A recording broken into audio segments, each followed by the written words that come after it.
Hello. Okay, I'll do a quick introduction. Hello, Ground Passers. Welcome to a special edition of Meet the Professionals. You might realize we're not in Kansas anymore. I mean, we're close.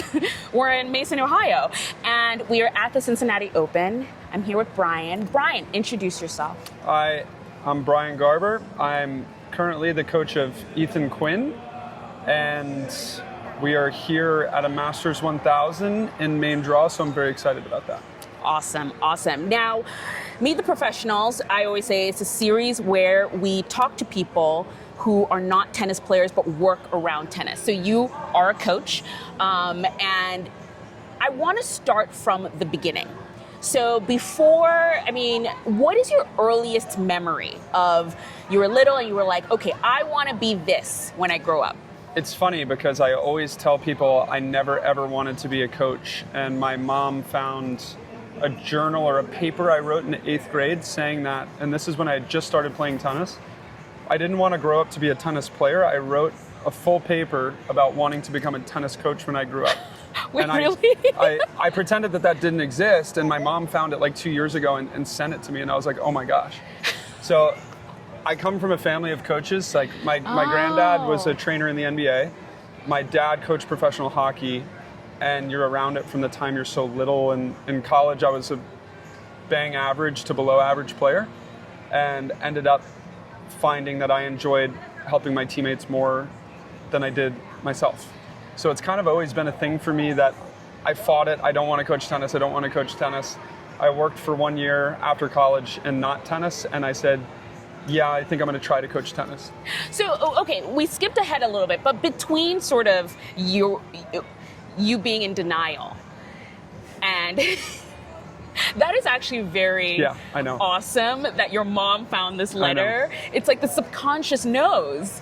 You always wanted to be a coach, but while you were in denial, did you want to be a tennis player? Was that the goal? Yeah, I started tennis late, and I think I realized pretty soon that I wasn't going to be good enough to play pro tennis. I was an athlete that competed hard, and I had those skills, but I knew pretty early I wasn't good enough. Okay. So when I went to college to get a good education and to be a part of a team and really enjoy that, and I did both of those things. But I was well aware early on that I wasn't good enough. And I think that kind of shifted where I was like, I love sports. Sports are everything to me. They teach you every lesson in life that you would ever need to learn. They teach you how to fail. They teach you all these amazing things. And I was like, I would love for this to be a part of my life. How can I do it? And so if you're a bad player, you coach, right? Okay. Do you think that's something that maybe sometimes some people are missing? Because do you see that a lot where maybe you see a player or anyone really trying to make it and you're almost like, you're not good enough? And do you think that's maybe something people should recognize early? I hope not. Okay. I hope people have relentless optimism, to be honest with you. There are a lot of guys that I can think of a bunch in the top 100 now that I'm sure their entire lives were told that they weren't good enough. And good enough is such a different word because there's so many skills out here that win you matches, and a lot of them aren't the physical ones. Yeah. You know, there's people with every disadvantage can become an advantage if you make it one. So I wouldn't say that. I do think that there's a time if you're 26, 27 and it hasn't really gotten rolling yet. Yeah. Maybe it's time. Okay. But no, I wouldn't tell anybody to stop it if they actually believe in themselves, because different skills get you different things, right? Yeah. Okay, so we're past the denial. We're gonna be a coach. I love that. I'm gonna keep it. But we're gonna be a coach. What do? What are the processes of, okay, I want to be a tennis coach? Like, how do you start? It's kind of different for everybody. Okay. If you were a great player, you kind of have I won't say easier path. There's no easy path. But if you were a great player, you get more opportunities early. Okay. Right? So for me, out of school, I was living in Boston, and I went to work at a club in Boston, and I volunteered as the assistant coach in my college. So at that club in Boston, I was working with beginners, little kids, 4 or 5-year-olds with red balls. I was working with ladies teams. I was doing that kind of stuff. And then after I showed them that I was doing okay with that, you start picking up some lessons with kids, and then you become a part of that. And I kind of started at the very, very bottom of tennis. And from there, I moved and I went to be an assistant coach in college, Division II. And I worked at a club at the same time as doing that because I wanted to be in junior development. I wanted to see how that worked. I went to an academy in Atlanta afterwards where I learned a lot of good stuff. Then I went to Everett Academy where I spent 4 years and got to work with John and Chrissy and learn a ton and have kids. You started out with the kids that weren't the best in the academy, and then all of a sudden you make a couple good players, and then you get the better ones, and you can. So it's kind of been for me, like I started from the very bottom of coaching. Okay. With beginners, with that kind of stuff, and it's funny because now, like, you're working with a guy who's 80 in the world, but so many of the ways that I have to solve problems are from my time with ladies teams, with beginners, with things like that, because you've seen every problem that exists, and you kind of have a multitude of ways to fix them that work for each person. So it's. So those foundations help. I'm so thankful that I had to do it that way because it took me. My first pro job came when I was 29, so it took me from. I started at 21, so it was 8 years of doing all the levels before I got a chance at pro tennis. Kind of fell back a bit, restarted again, and then another 3-4 years before I got into men's pro tennis. Okay. So it's like all those steps along the way for me were so important. Like I'm a big believer in not skipping steps, and I think that all those times of treating every level that I was coaching like it was the top, like preparing myself for this job. I tried to do that from day one. And when I was younger, I wasn't as mature and still enjoyed my time out at night and those kind of things. But as time passed, I was like, okay, if I want to do this as a job, I don't want to work at a country club. I don't want to do those things. I want to push myself to see if I can get to this level. And so if I was working with a 13-year-old kid, I was treating that kid like a pro because I was like, this is my dress rehearsal for the next step and the next step and the next step. So it was like, I'm so thankful for all the steps of the journey and the people I met and all the things. Yeah. Now, so what were those steps? You go into the club and you kind of learn that. Did you know immediately, okay, I'm not going to be sort of like career club coach? And because you can, especially in the States, I feel like you can make a lot of money just being a club coach tennis player. You make more money than we make now. You do? For sure. Oh, wow. But the opportunities that this gives you and the competition and the things like that and wow, way better. Yeah, you can make a lot of money being a club coach and being a junior coach and those kind of things. It's good money to be made, and you're home all the time. So there's a lot of benefits, and a lot of people like that. And like what I'm not trying to do is trash that kind of tennis at all. Those guys work hard. They work a lot of days, a lot of hours, and a lot of people love that style of tennis. Right. But for me personally, or some people love coaching college tennis and those kind of steps.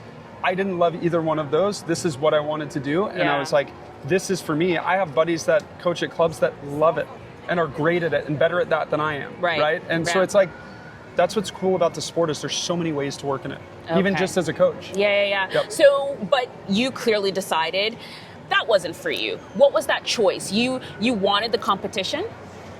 Yeah. And I was an assistant coach in college. Okay. And I had a chance to move on to a bigger school as an assistant coach, and I started thinking about that, and tennis jobs don't open very often. We're kind of low on the totem pole in the athletic department, so there's not a lot of change in head coaches. So I was like, okay, my path to becoming a head coach in college is going to take longer, and I don't think I'm going to enjoy it as much, because a lot of college tennis coaching is in an office, recruiting, that kind of stuff. I don't enjoy that. My favorite thing to do is to be on the tennis court. So it's like, I learned pretty early that this is what I wanted to do, and I manifested it and told people that this was what I was going to do, even though that it was far-fetched at that time. Yeah. Yep. Okay. That's a big... It's something that I don't do as often, but I hear that a lot. It's a big thing about telling people what you want to do. It forces you to make the choices to do that, right? Yeah. And I've always been that way. I was coaching junior girls at Everett Academy, and I told all my friends that I was going to be coaching on tour pretty soon. Right. And I was very far from that. Yeah. But in my mind, that made me every day have to go and show up and do what I thought was necessary to get to that point. So it was like, I'm a big believer in that. Right. Okay. So I'm sure there are a lot of people who maybe are watching this or, listening to the podcast who are maybe young and thinking, okay, well, I want to coach pro tennis. Like I have that competitive spirit. What are the steps? Like to if I want to coach player A tomorrow, is there a course I need to take? Is there a That's what's tricky. Who do I need to sign up for? Where do I go? We're a weird sport with coaches. Most other sports have certifications and these kind of things. We have those. Okay. We have USPTA, PTR, that kind of stuff. Those are more to have your credentials to coach at a club. Okay. Those are knowing the basics of tennis, that kind of thing, which are really important. At this level, It's A, you are a good player that decided you want to coach. Okay. Or B, you go through junior development, you make a player. That's the way a lot of people get in my position, where they don't have a big name, so they have a junior player that turns pro, and that's how they get into the pro game. Outside of that, it's working at an academy where you have good players around and you do a good job and players see you and pros come in and they see the way that you work and you get an opportunity that way. And there's a couple ways to do it. None are easy. It's very hard to break through. Yeah. It's hard to break through and get a chance because A, people, well, he didn't play, so why would I listen to him, right? So it's like, for me, I've almost used it as an advantage that I wasn't a great player.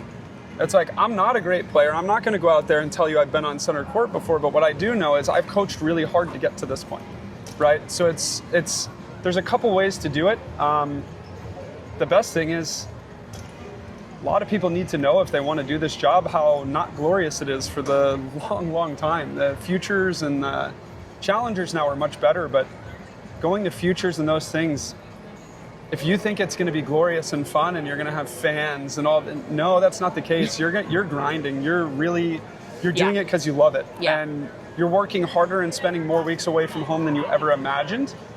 You're sacrificing most of your personal life for this if you want to be really good at it. Yeah. And it's enticing because you come to Cincinnati and you look at the facility around us and you go on a practice court and you have 1,000 people watching your practice, and it's like, this is the 0.001%. Yeah. And the majority of pro tennis is nothing like this. And that's okay, because I enjoy those as much as these. But you have to have a little bit of a twisted brain and sickness like I do. To do that. I mean, okay, well, speaking of that low level and challengers, let's get into actually how I met you and what you're doing now. I met you in Champaign, Illinois, at a college gym. Yep. Is where I met you, and there was a challenger happening there, and like you said, it is stark, and that was the very first challenger I'd ever been to, and it literally was happening on 2 courts at a college gym. With about 20 people watching. If we were lucky, most of them were just actually college students who just popped over. Yep. And we're just there to see what was going on. And you were there coaching Ethan Quinn, young, up-and-coming American, doing really great now, top 80 in the world. How did that relationship start?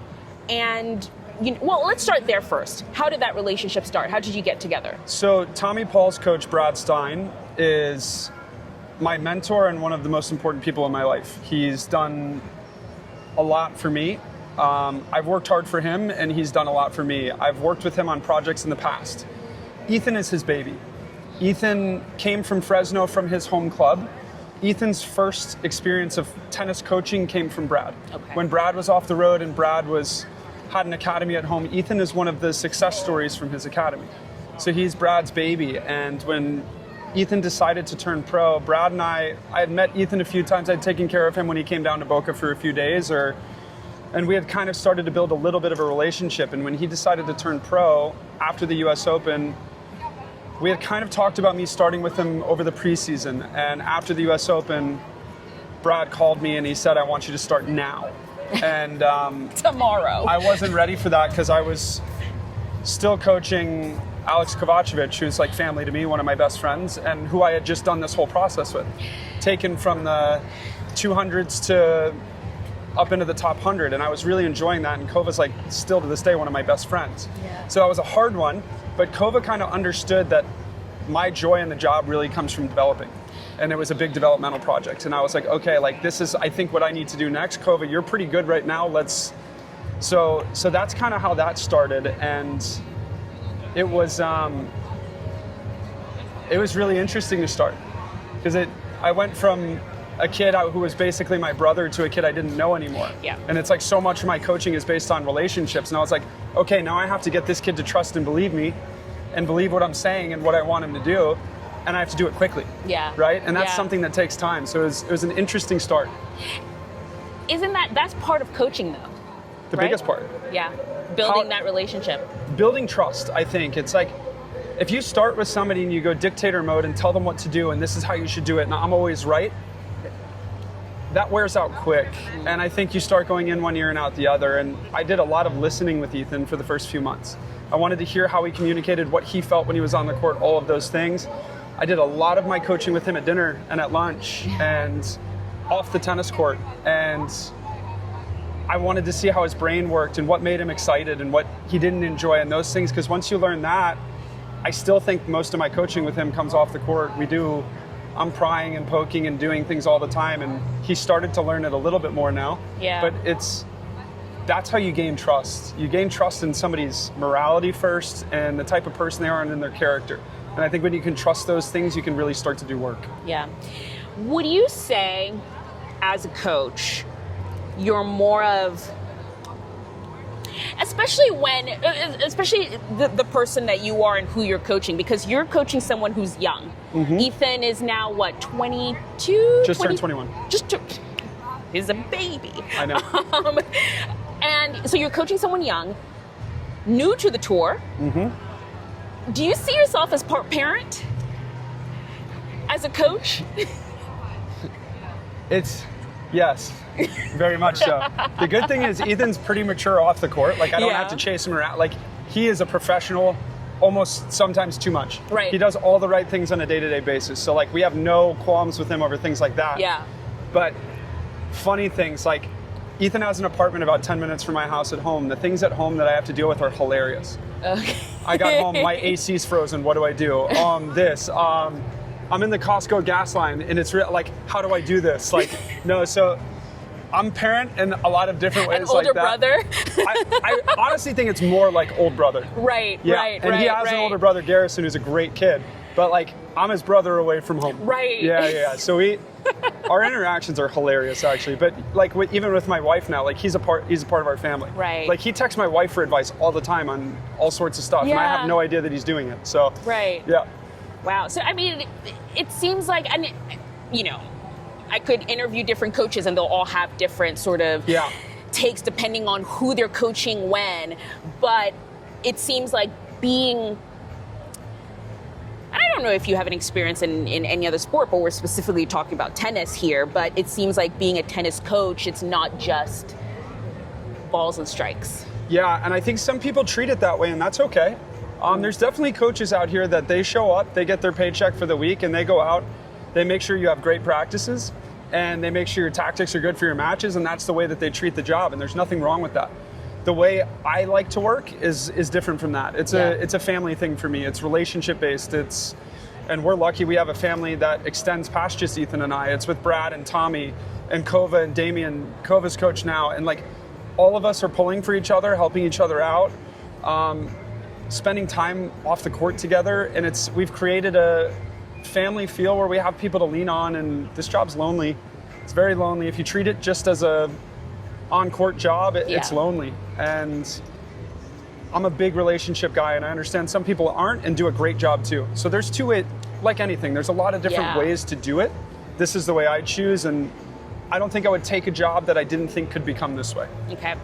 This is one of the last two questions I'll ask, but first, because this is also something that's interested me, you know, at some point I pretty much want to just come hang out with you guys during an off season, because tennis, as we know, is an individual sport, and from just being around it a lot, talking to tennis players, it is pretty lonely. It's individual, it's you, sometimes it's you and your coach, and then that's it. And just listening to what you guys have created between you, Tommy Paul, Kovacevic, and then the I didn't add JJ. JJ's because I work with JJ right, too. And then the coaching teams. It seems like there is a support system there that there's an intersection.